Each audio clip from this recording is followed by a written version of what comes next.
이 얘기에 사실 두 번째 스텝을 이제 이어가 보자면 크게 다르진 않은데 또 개념의 중요성에 대한 이야기, 근본을 세워야 한다라는 얘기로 다시 돌아가 볼게요. 왜냐면 사실 어느 정도는 지금 이 영상을 보고 계신 분들은 관심이 있으시고 디지털화가 되는 걸 인지하고 계시고 실제로 적용을 회사에서 하고 계신 분들도 많으실 것 같거든요.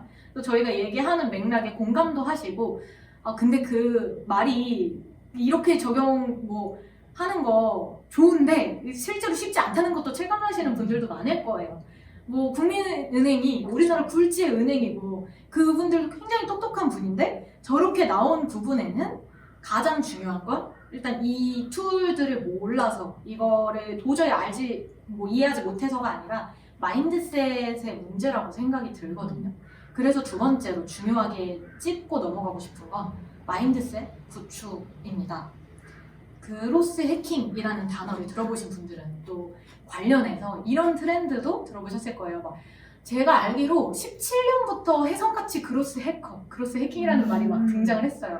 그때는 진짜 그냥 진짜 해커인가? 이거부터 맞아요. 시작을 해서 그로스 해커라는 게 있대, 우와 멋있다 하다가 한 18년, 19년에 극혐 그로스 해커들 본인이 그로스 해커라는 사람들은 한번 정말 약간 진짠가? 이런 걸 좀 봐야 된다라는 얘기도 나오고 그로스 해킹에 대한 안 좋은 의견들도 나오고 했었는데 일단 그로스 해킹 자체는 죄가 없죠. 해커도 죄가 없고 그러면서 또 나온 말이 그로스 해킹에서 중요한 건 마인드셋이다 라는 얘기도 되게 많이 들었어요. 들어보신 적 있으세요? 있는 것 같아요.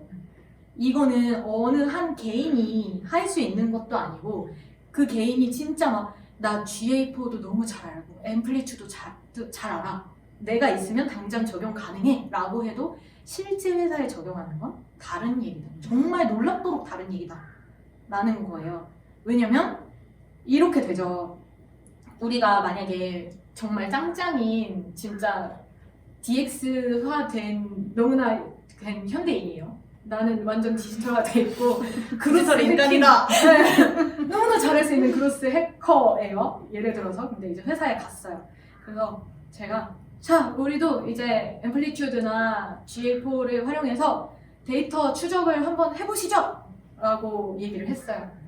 그러면 회사들에서 이거 질문을 드리려고 그랬는데 그냥 회사들에서 보통은 이런 식으로 얘기할 수 있어요. 그거 하려면 개발자가 우리 사이트를 손대야 하나요? 그러면 개발에 공수가 많이 들어가겠네요? 이러면 되게 여러 가지 상황들이 발생하죠. 우리는 앱 서비스 업데이트를 2주에 한 번씩 하는데 그럼 그때까지 기다려야 돼요? 라든지 우리 내부에 개발자가 없어요. 외주로 돌린 거예요? 이거 우리 내부에서 못해요? 라든지 그거 하면 매출이 오르나요? 라고 물었는데 아니요 그냥 데이터를 모아요. 그럼 나중에 해요.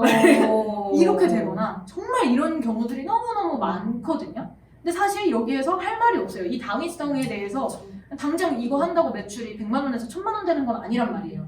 하지만 우리가 더 구체적으로 유저를 파악을 하고 매력적인 메시지를 주기 위한 기본 데이터를 구축하는, 빌드업하는 과정인데 여기에서 이제 여러 가지 그런 최종 결과와 리소스의 문제로 너무나 실행이 안 되는 경우가 많고 저는 페이스북의 그 동적 매개 변수라고 UTM에 변수 써서 넣는 부분이 있는데 이것도 회사에서 설득을 못 시켜서 그걸 쓰지 못하는 경우도 있어요. 공감합니다. 이런 식이 되는 것 같아요.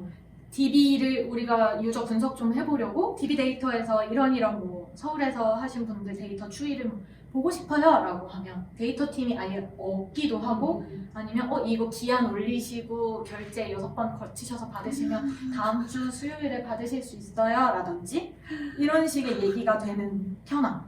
이런 부분은 사실 누구의 잘못도 아닌 것 같아요. 그렇죠. 네, 기존 프로세스 내에 있었고 다만 우리가 이걸 하려면 당장 이 빌드업을 거치는 게 이제 되게 필요해요. 자 저기 보세요. 저 기업 저렇게 해서 잘 되잖아요? 저 기업 지금 디지털화 늦어서 안 되잖아요? 이런 얘기가 필요하면 하면서 설득하고 내부 전체 회사의 합의가 일어나야 되는데 보통 그래서 디지털 트랜스포메이션을 진행을 하려면 이 당위성 설파부터 프레젠테이션부터 들어가야 되는 경우가 아직까지 있는 것 같습니다. 만약에 여기에서 이걸 가장 빠르게 단축할 수 있는 부분은 맨 위부 리드자가 딱 뜨여서 디지털화를 해야 되는구나. 당장 도입하세요. 비용 투입하겠습니다. 우선순위 높아요. 라고 얘기를 정리해 주시면 그때부터는 조금 일이 힘을 받을 수 있을 거라고 봐요. 그분 혼자만도 힘들겠지만 쿠팡이나 뭐 토스 같은 경우는 그게 되게 합의가 잘 되고 그런 식으로 드라이브가 잘 걸린 사례라고 볼 수 있을 것 같고요. 그 국민은행의 사례 같은 경우에도 어떤 한 분이 엄청나게 이거에 대해서 크게 느끼면서 앱 뭐 전체 통합을 합시다 이렇게 얘기하면 하시니까 하지라고 모아서 거기부터 이제 되잖아요. 근데 A, B, C, D, E, F 부서가 있는데 갑자기 A 부서장님이 통합합시다 이러면은 네, 그건 굉장히 어려운 일이란 말이에요. 그래서 그런 멘탈의 문제, 리드자분이 조금 깨어 계신 곳의 이점 이런 것들이 있고요. 이런 마인드셋은 그래서 나 개인도 그렇지만 결국에는 먼저 깨달은 사람이 회사에 크든 작든 메아리를 계속 울려 퍼지면서 같이 합의할 수 있게 만드는 게 되게 중요한 것 같아요. 이게 근데 어떻게 보면은 코로나를 저희가 피부로 겪었잖아요. 그래서 어떻게 보면 좀 설득하기가 조금 쉬워진 지금은 더 부분이 있는 것 용이해진 같아요. 것 같아요. 왜냐면은 마켓이 어떤 식으로 변하는지 우리가 직접 눈으로 겪었고 나도 밖에 나가지 않고 나도 맞아. 그냥 간단하게 뭐 앱이나 서비스가 있다면 이거를 활용을 하지 직접 뭐 대면을 하지 않는단 말이에요. 그래서 어떻게 보면은 그래도 몇 년 전보다는 네. 저희가 설득하기가 네. 좀 더 쉬워지지 않았나 싶은 생각도 드네요. 맞아요. 이게 코로나 때문에 뭐 좋은 일이라고 얘기할 수는 절대 그쵸, 없지만 네, 피부로 우리가 느낀 거는 확실한 것 맞아요. 같고요. 이거를 우리가 여기에서 잘 토스를 받아서 구현하는데 힘을 내시고 그러면 좋을 것 같아요. 어떤 분은 이 마인드셋을 구축하고 DT를 변화시키는 데에는 용기가 필요하다라는 얘기를 하신 분도 있더라고요. 용기와 이런 프레젠테이션 스킬과 이런 것들이 실제 실무도 중요하지만 그 전 스텝에 요해지는 사항이다. 지금 하고 계신 분들이 정말 시장에서 아직도 선구자적인 포지션으로 굉장히 필요한 목소리를 내고 계신다. 나 스스로를 이렇게 칭찬해주고 잘하고 계시다는 거 꼭 아셨으면 좋겠고 그래서 마인드셋을 챙기기 위해서 100%는 못해도 개인이 우리가 할 수 있는 부분들을 또 조금씩 간략하게 잡아보면 아까 두 분께서 열심히 말씀해 주신 대로 데이터 환경을 구축하는 부분에 대해서 추진력을 얻기 위해 성과가 당장 나타나지 않아도 제대로 준비하고 제대로 무릎 꿇는 기간이 있다라는 거를 인지하고 안심하는 게 중요할 것 같아요. 지금 우리가 하는 거는 성과가 좋아지는 마케팅 활동을 하기 위한 그 사전 작업이라서 성과랑은 직결될 수 없는 게 맞죠. 그렇죠. 그렇지만 시간, 비용, 인력, 리소스가 굉장히 많이 들 거란 말이에요. 아까 하민님이 말씀하셨나요? GA를 설치를 하고 사실 거기에서 끝나면 그냥 페이지 뷰만 볼 수 있거든요. 그렇죠. 근데 사실 이렇게 되면 뭐야 뭐 DT 별거 아니고 크로스 해킹도 뭐 그냥 이런 거네라고 할 수 있는데 사실은 여기서 행동 분석 우리한테 필요한 이벤트는 무엇이냐 이거 정의하고 이거를 세팅했을 때 제대로 준비하고 분석을 시작했을 때의 성과는 또 너무 다른 부분이라 제대로 알고 하려면 제대로 준비해야 된다가 회사와 나 스스로에게 꼭 메시지가 가야 하고 그 데이터 접근을 하는 부분에 대해서 이제 회사들도 되게 많이 교육을 하는 것 같은데 가능하면 뭐 구글 애널리틱스도 그렇고 다른 툴들도 그렇고 SQL을 쓰는 부분이라든지 이런 걸 전사적으로 좀 배우고 데이터에 접근할 수 있는 권한을 같이 좀 공유받고 할 수 있는 부분이 회사 측면에서 마련해 주시면 되게 좋은 부분인 것 같아요. 이거 우리가 제안을 해서 가능하다면 정말 좋겠고 아니면 기도를 해야겠죠. 그런 부분과 자영님이 해주신 말씀처럼 진짜 어쩔 수 없는 것 같아요.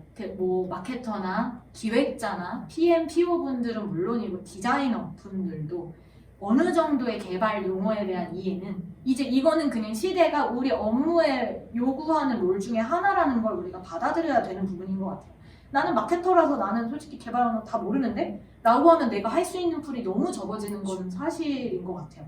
얘기를 좀 많이 하고 그 개념, 프로세스 어떻게 돌아가는지, 데이터가 어떻게 쌓이는지 적어도 이 개념은 좀 알아두면 되게 좋을 것 같고 문서에 쌓아둔 듯이 우리 고객에게 VIP 고객이라 함은 어떤 고객이다, 어떻게 정의하고 있나 뭐 한 달 내에 구매를 3회 이상 한 유저일 수도 있고 10만 원 이상 한 유저일 수도 있고요. 이런 기준들을 우리가 명확하게 알고 있을 때 우리가 줄 수 있는 메시지는 더 뾰족해지죠.